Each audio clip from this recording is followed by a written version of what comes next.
بسم اللہ الرحمن الرحیم، اللہ کے نام سے جو رحمان اور رحیم ہے۔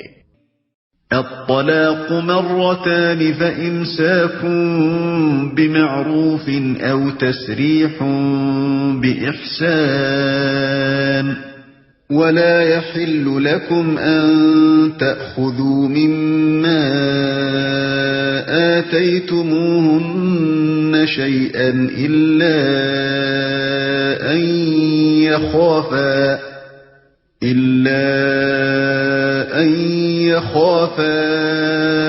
ألا يقيما حدود الله، فإن خفتم ألا يقيما حدود الله فلا جناح عليهما فيما افتدت به، تلك حدود الله فلا تعتدوها، ومن يتعد حدود الله فأولئك هم الظالمون۔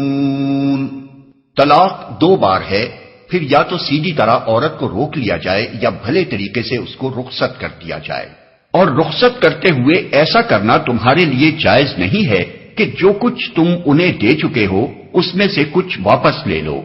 البتہ یہ صورت مستثنی ہے کہ زوجین کو اللہ کے حدود پر قائم نہ رہ سکنے کا اندیشہ ہو۔ ایسی صورت میں اگر تمہیں یہ خوف ہو کہ وہ دونوں حدود الہی پر قائم نہ رہیں گے تو ان دونوں کے درمیان یہ معاملہ ہو جانے میں مضائقہ نہیں کہ عورت اپنے شوہر کو کچھ معاوضہ دے کر علیحدگی حاصل کر لے۔ یہ اللہ کے مقرر کردہ حدود ہیں، ان سے تجاوز نہ کرو، اور جو لوگ حدود الہی سے تجاوز کریں وہی ظالم ہیں۔ بھلے طریقے سے اس کو رخصت کر دیا جائے۔ اس مختصر سی آیت میں ایک بہت بڑی معاشرتی خرابی کی جو عرب جاہلیت میں رائج تھی اصلاح کی گئی۔ عرب میں قاعدہ یہ تھا کہ ایک شخص اپنی بیوی کو بے حد و حساب طلاق دینے کا مجاز تھا۔ جس عورت سے اس کا شوہر بگڑ جاتا اس کو وہ بار بار طلاق دے کر رجوع کرتا رہتا تھا، تاکہ نہ تو وہ غریب اس کے ساتھ بس ہی سکے اور نہ اس سے آزاد ہو کر کسی اور سے نکاح ہی کر سکے۔ قرآن مجید کی یہ آیت اسی ظلم کا دروازہ بند کرتی ہے۔ اس آیت کی روح سے ایک مرد ایک رشتہ نکاح میں اپنی بیوی پر حد سے حد 2 ہی مرتبہ طلاق رجعی کا حق استعمال کر سکتا ہے۔ جو شخص اپنی منکوحہ کو 2 مرتبہ طلاق دے کر اس سے رجوع کر چکا ہو، وہ اپنی عمر میں جب کبھی اس کو تیسری بار طلاق دے گا، عورت اس سے مستقل طور پر جدا ہو جائے گی۔ طلاق کا صحیح طریقہ جو قرآن و حدیث سے معلوم ہوتا ہے یہ ہے کہ عورت کو حالت طہر میں 1 مرتبہ طلاق دی جائے۔ اگر جھگڑا ایسے زمانے میں ہوا ہو جبکہ عورت ایام ماہواری میں ہو تو اسی وقت طلاق دے بیٹھنا درست نہیں ہے، بلکہ ایام سے اس کے فارغ ہونے کا انتظار کرنا چاہیے۔ پھر 1 طلاق دینے کے بعد اگر چاہے تو دوسرے طہر میں دوبارہ 1 طلاق اور دے دے، ورنہ بہتر یہی ہے کہ پہلی ہی طلاق پر اکتفا کرے۔ اس صورت میں شوہر کو یہ حق حاصل رہتا ہے کہ عدت گزرنے سے پہلے جب چاہے رجوع کر لے، اور اگر عدت گزر بھی جائے تو دونوں کے لیے موقع باقی رہتا ہے کہ پھر باہمی رضامندی سے دوبارہ نکاح کر لیں۔ لیکن تیسرے طہر میں تیسری بار طلاق دینے کے بعد نہ تو شوہر کو رجوع کا حق باقی رہتا ہے اور نہ اس کا ہی کوئی موقع رہتا ہے کہ دونوں کا پھر نکاح ہو سکے۔ رہی یہ صورت کہ ایک ہی وقت میں 3 طلاقیں دے ڈالی جائیں، جیسا کہ آج کل جو کا عام طریقہ ہے، تو یہ شریعت کی روح سے سخت گناہ ہے۔ نبی صلی اللہ علیہ وسلم نے اس کی بڑی مذمت فرمائی ہے، اور حضرت عمر رضی اللہ عنہ سے یہاں تک ثابت ہے کہ جو شخص بیک وقت اپنی بیوی کو 3 طلاقیں دیتا تھا آپ اس کو درے لگاتے تھے۔